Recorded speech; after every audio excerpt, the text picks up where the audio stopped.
Friends, सेवा student Singh channel में सभी का स्वागत है। फ्रेंड्स, मैं आज आपके साथ डिस्कस करने वाला हूं कि एग्ज़ाम में आपको सब्सटेंस रेटिंग कैसे करना है। सो देखिए दोस्तों, एग्ज़ाम में आपका ट्रांसलेशन या फिर सब्सटेंस दोनों में से एक को लिखना पड़ेगा।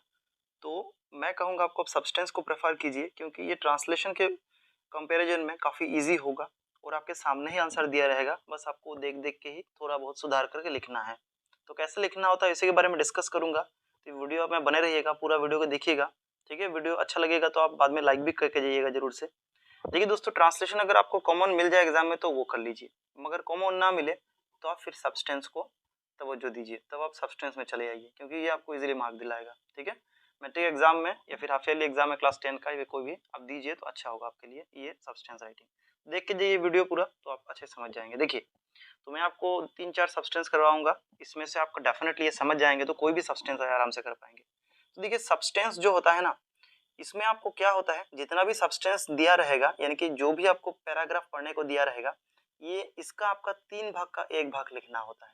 अभी 3 भाग का 1 भाग यानी क्या, यानी कि अगर आपको कोई सेब का टुकड़ा दिया है, उसमें 3 टुकड़ा दिया है, तो आपको बस एक ही टुकड़ा लेना है। ठीक है, एक ही लेना है।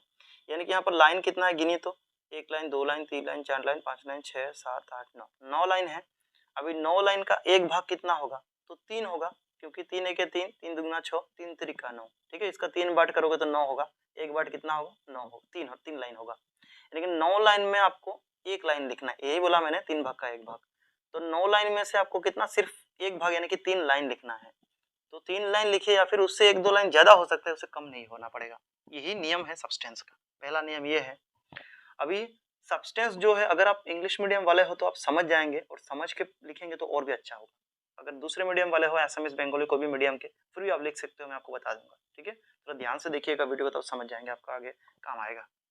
तो देखिए, सब्सटेंस आप एक ही पैराग्राफ में लिखना पड़ेगा। जैसे क्वेश्चन भी दिया रहेगा, जब वो भी एक पैराग्राफ में दिया रहेगा, आंसर भी जब दोगे वो एक ही पैराग्राफ में लिखना है, क्योंकि मैंने बोला ना 3 भाग का 1 भाग होता है, तो उसी हिसाब से आपको एक ही पैराग्राफ में सब लिखना होगा।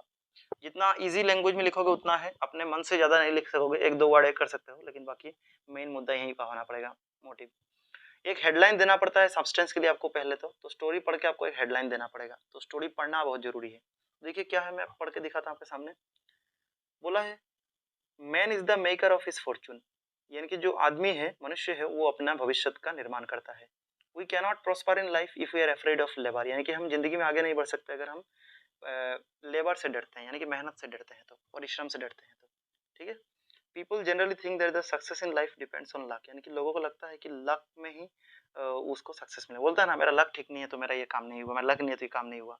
लेकिन बोला दिस इज नॉट ट्रू, ये बोल रहे हैं ये सही बात नहीं है कि लक में ही सब हर टाइम फेवर करता है।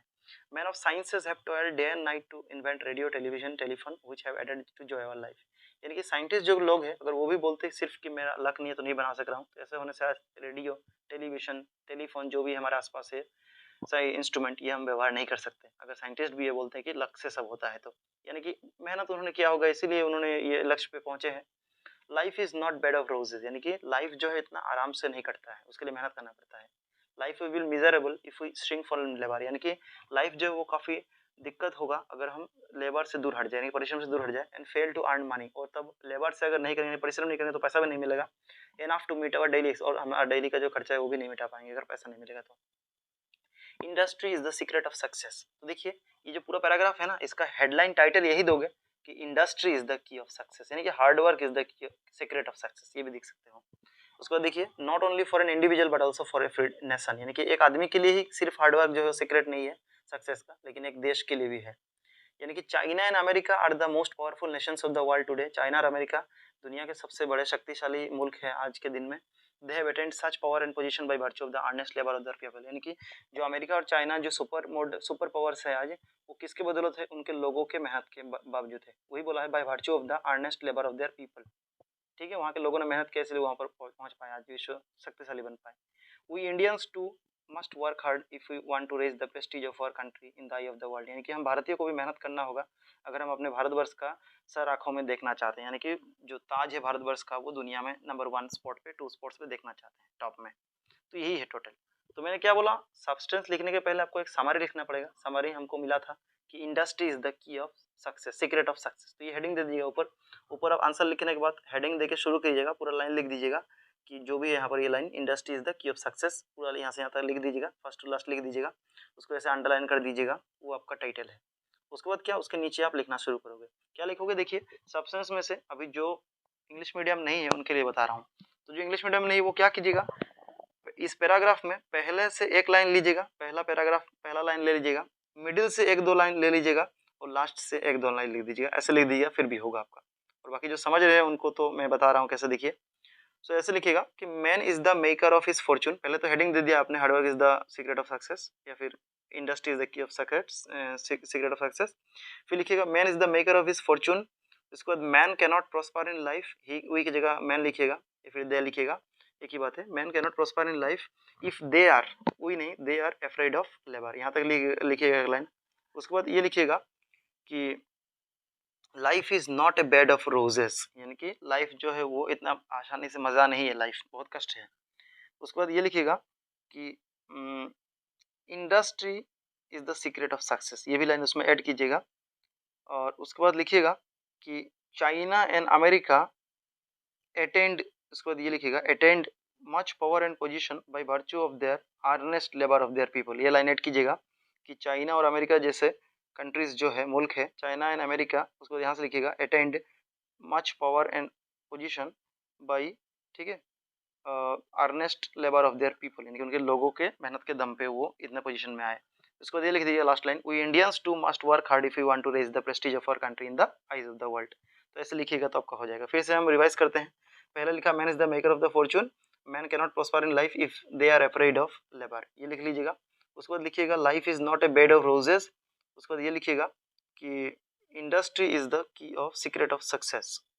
उसके बाद लिखिएगा China and America attend have attend such power and position by virtue of the earnest, यहाँ पर सच के जगह आप मच यूज कीजिएगा।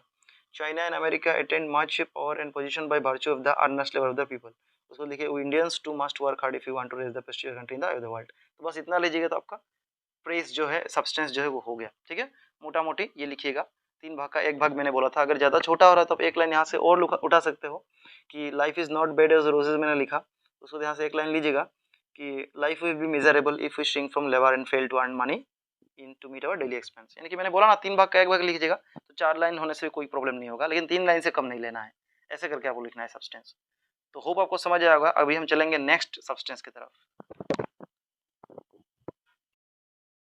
तो और एक सब्सटेंस करते हैं, आप 3-4 सब्सटेंस कीजिएगा आपको हेल्पफुल होगा। ये काफ़ी बड़ा है और ये मे भी आपको समझ भी ना आया सब्सटेंस पढ़ के। तो चलिए देखते हैं, मैंने बताया सब्सटेंस अगर नहीं भी समझ आया तो आपको फर्स्ट पैराग्राफ में कुछ लेना है, मिडिल से कुछ लेना है, लास्ट में हेडलाइंस लेकिन जरूर देना है, उसके लिए भी मार्क होता है। तो देखिए हम पढ़ते हैं एक बार। बोला है of all the amusements which can possibly imagine for a hard working man after is daily labour, देखिए यहाँ पर भी लेबर का ही बात दिया, नहीं परिश्रम का। ऑल द अम्यूजमेंट यानी कि वो सारी खुशी, अम्यूजमेंट यानी कि खुशी, खुशी के पल, व्हिच कैन पॉसिबली इमेजिन्ड, जो कि संभवतः, पॉसिबली संभवतः इमेजिन कर सकते हो, दिमाग में सोच सकते हो, for a hard working man, परिश्रमी आदमी के लिए, आफ्टर हिज डेली लेबर, उनके सारा दिन के मेहनत के बाद, there is nothing like reading an entertaining book, यानी कि एंटरटेनिंग बुक के अलावा कुछ नहीं, वो सारा दिन के मेहनत के बाद, थकने के बाद। It also calls for no body exertion of which he has had enough, यानी कि इसमें से कोई को दिक्कत देना भी नहीं होता है, खुद अपने आप आराम से पढ़ो बुक लेकर। It relieves his home of इस डलनेस, यानी कि उसको आराम मिलता है वो बुक पढ़ के सारा दिन के मेहनत के बाद।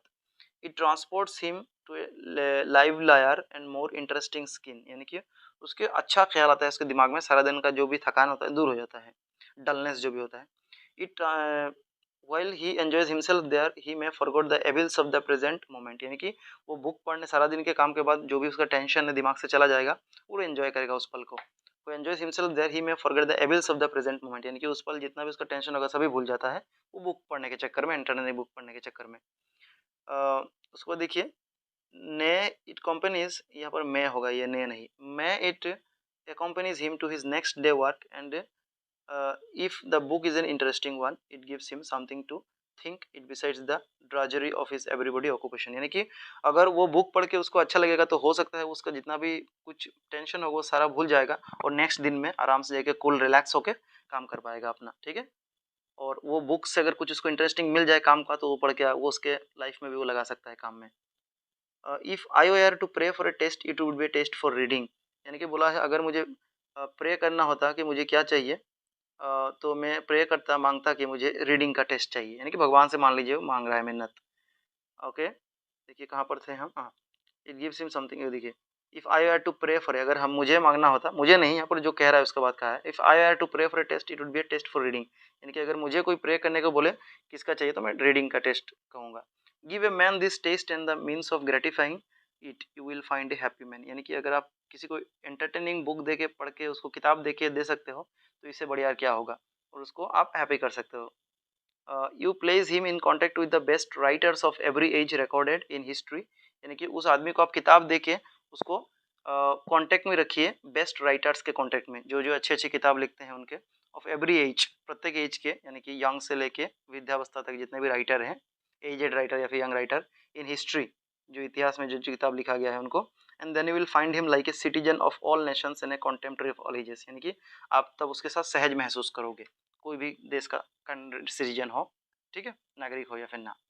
तो यहाँ पर बेसिकली आपको बुक के बारे में कहा गया है, यानी कि बुक को पढ़ने का महत्व के बारे में कहा गया है। बुक को पढ़ के आप कैसे, तो हेडलाइन क्या आप सोचोगे, यहाँ पर हेडलाइन आपको पहले वाला तो पैराग्राफ में मिल गया था कि industry is the key of success, इसमें है क्या देखिए, तो एक लाइन उठाई या फिर खुद से लिखना होगा। तो आप यहाँ पर क्या लिख सकते हो, देखिए आप अच्छे से पढ़िए एक बार, काफ़ी बड़ा है, थोड़ा तो कष्ट होगा लेकिन आपको पढ़ना पड़ेगा। Something to think beside treasury of it means to there will be taste for reading. यहाँ पर आप लिख सकते हो कि टेस्ट ऑफ रीडिंग, यहाँ पर एक बात कहा गया है कि टेस्ट फॉर रीडिंग कहा गया है ना, तो आप लिखोगे कि टेस्ट ऑफ रीडिंग, यानी कि पढ़ने पढ़ने का क्या स्वाद है। Taste of reading a book, taste of reading a entertaining book लिख सकते हो, taste of reading a an entertaining book, ये लिख सकते हो, ठीक है। यानी कि एक एंटरटेनिंग बुक पढ़ने का क्या टेस्ट होता है, taste of reading an entertaining book, ये आप लिख सकते हो, ठीक है। Taste for reading an entertaining, ये हेडलाइन। उसके बाद आप लिखिए कि क्या लिखेंगे इसके बारे में। सो आप लिखोगे कि of all the amusement which can possibly imagine for a hard working man after his daily, पहला पैराग्राफ पूरा लिख दीजिए, पूरा line, labour there is nothing like reading an entertaining book, ठीक है, यहाँ तक लिख दीजिए। उसके बाद आप लिखिए कि it relieves his home of its dullness, यानी कि उसके सारे दिक्कत को वो रिलीव कर देता है। पहले तो आप यहाँ से लेके पूरा लिख लीजिए, ठीक है। मैं क्या बोला था, 3 भाग का 1 भाग, तो देखिए कितना लाइन है, 1 2 3 4 5 6 7 8 9 10 11 12 13 14, तो 14 का अगर आप 1 भाग करोगे तो कितना होगा, अगर 4 करके पकड़ेगा तो 3 4 12, यानी कि 4 साढ़े 4 लाइन लिख दीजिए आप, साढ़े 4 5 लाइन कम से कम, तो देखिए, या फिर उससे ज़्यादा, उससे कम नहीं। It relieves his home of dullness, उसके बाद आप लिख सकते हो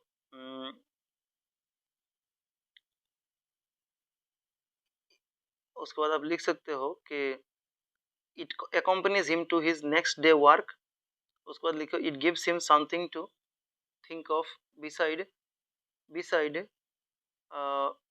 the drudgery of his everyday occupation, ये लिख दो। उसके बाद लिख दीजिए कि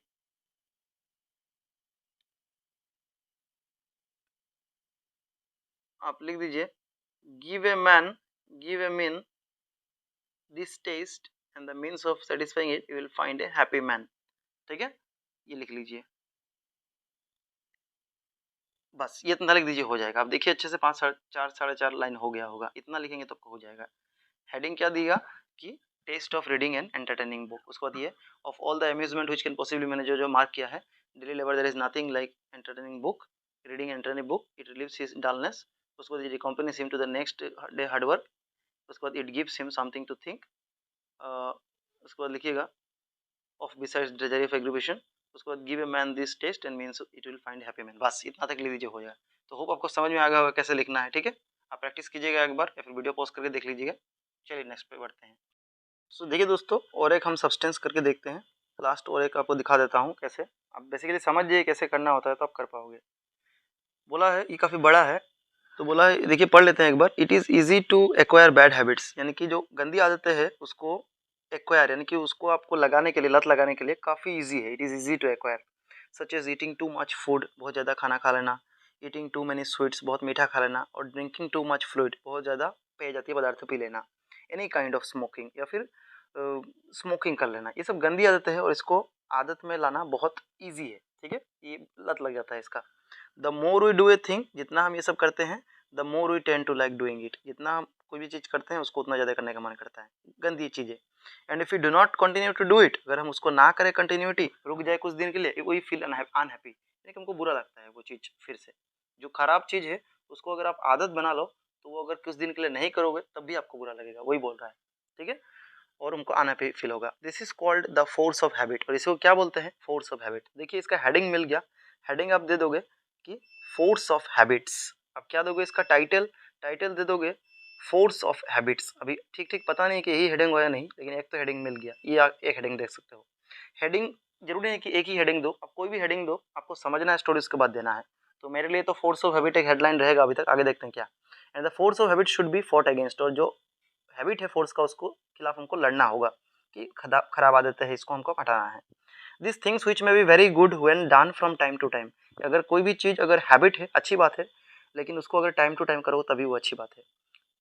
और क्या बोला है, tend to become very harmful when done too often, अगर बार बार उस चीज़ को कर रहे हैं तो वो काफ़ी हार्मफुल भी होगा, क्षतिकारक भी होगा आपके लिए। एंड टू मच, अगर ज़्यादा कर रहे हो फिर भी, कोई भी चीज़ का ज़्यादा करना सही बात नहीं है। This applies even to such good things as work और रेस्ट, अगर ज़्यादा वर्क कर रहे हो ये भी खराब चीज़ है, ज़्यादा रेस्ट कर रहे हो तब भी खराब चीज़, यही बोल रहा है। ये फोर्स ऑफ हैबिट से अल्टीमेटली सब। Some people form a habit of working too much, कोई कोई आदमी बहुत ज़्यादा काम कर लेते हैं, रात रात जाग कर काम करते हैं। And others idling too much, और कोई एकदम काम ही नहीं करते, सारा दिन सोते रहते हैं। तो दोनों ही चीज़ें खराब है, एक दूसरे के विपरीत लेकिन खराब है। The wise man always remember that this is true about himself, जो चालाक आदमी होता है वाइज मैन, वो हमेशा याद रखता है, रिमेंबर करता है कि this is true about himself, उसके बारे में क्या सही है। And checks any habit bad habit, और कोई भी बैड हैबिट है तो उसको वो टाइम टू टाइम अपडेट करता है, चेक करता है कि मेरे क्या बैड हैबिट्स है, मैं इनको सुधारूं कैसे। ही सेज टू हिमसेल्फ, वो अपने आप को बोलता है, वाइज मैन क्या बोलता है, I am now becoming an ideal, मैं धीरे धीरे लेजी बन रहा हूँ, ये जो चालाक है वो बोलता है अपने आप को सुधारने के लिए। आई स्मोक टू मच, मैं बहुत ज़्यादा स्मोक कर रहा हूँ। एंड देन एड्स, और उसके बाद बोलता है I will get myself out of this bad habit at once, और मैं इस बैड हैबिट से, स्मोकिंग से अपने आप को तुरंत ही हटाऊंगा, ठीक है, कोशिश करूंगा। तो ये गुड हैबिट्स का, गुड मैन, वाइज मैन का खासियत है। तो यानी कि सभी चीज में यहाँ पर किसकी बात की गई है, फोर्स ऑफ हैबिट, जो लाइन में मिला इसका हेडिंग यही दोगे कि फोर्स ऑफ हैबिट्स या फिर कॉन्सिक्वेंसेस ऑफ हैबिट्स, ठीक है, कॉन्सिक्वेंसेस तो कोई भी तो हो जाएगा। अभी देखिए कैसे लिखोगे, तो लिखोगे यहाँ पर पहला लाइन तो सेम लिखोगे, it is easy to acquire bad habits such as eating too much food और ईटिंग टू मेनी स्वीट्स और ड्रिंकिंग टू मच फ्लूइड और एनी काइंड ऑफ स्मोकिंग, ठीक है।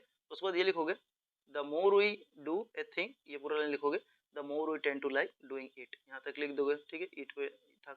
उसके बाद लिखोगे कि this is called the force of habit, उसके बाद ये लिख दोगे this is called the force of habit. उसके बाद and the force of habit of force should be fought against, उसके खिलाफ हमें लड़ाई करना होगा, हैबिट के खिलाफ, ठीक है। उसके बाद देखिए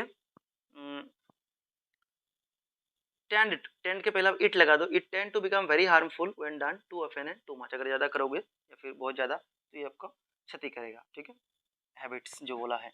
उसके बाद बोला है आप लिख दोगे कि some people form a habit of working too much and others of idling too much, ठीक है, ये लिख दोगे। उसके बाद लिखोगे द वाइज मैन, इसके या आप काम कर सकते हो कि done of and too much जो मैंने कहा लिख दीजिए। उसके बाद लिख दीजिए कि a wise man always check him, यहाँ से लिख दीजिए लास्ट वाला कहाँ गया, हाँ, the wise man always remember that this is true about himself and checks any bad habit. उसके बाद लिखोगे कि ही, ठीक है, यहाँ से लिख दे हो जाएगा, the wise man always remember that this is that what is its true about himself and checks any habit any bad habit of him, ये लिख दोगे तो हो जाएगा। तो बस हैबिट के विषय में लिखना है, और जो फोर्स ऑफ हैबिट हमने मिला था जब हमको, ठीक है, यही तो हेडिंग दिया था ना हमने, फोर्स ऑफ हैबिट, इसके बारे में बस लिखना है। तो पहले से एक दो लाइन लिख दो, मिडिल से एक दो लाइन लिख दो लेके इंपॉर्टेंट वाला, लास्ट में भी एक दो लाइन लिख दो, ऐड कर दो, हो जाएगा आपका सब्सटेंस तैयार। हेडिंग देना मेन है, वो जरूरी है, टाइटल देना, तो बस आपका काम हो गया, ठीक है। तो होप दोस्तों आपको ये थोड़ा बहुत समझ में आएगा, ठीक है। एग्जाम में जरूरी नहीं कि मैं 3 करा रहा हूँ तो 3 ही कॉमन आ जाए, ऐसे ही टाइप आएगा, बस आपको टाइप समझना है, आपको कैसे करना है ये आपको समझ जाना है अच्छे से वीडियो से, फिर आप एग्जाम में और क्वेश्चन लेके आप प्रैक्टिस भी कर सकते हो, ठीक है। चलिए आगे मैं और भी लाने की कोशिश करूंगा आपके लिए। Thank you for watching, video अच्छा लगे तो प्लीज लाइक कीजिए।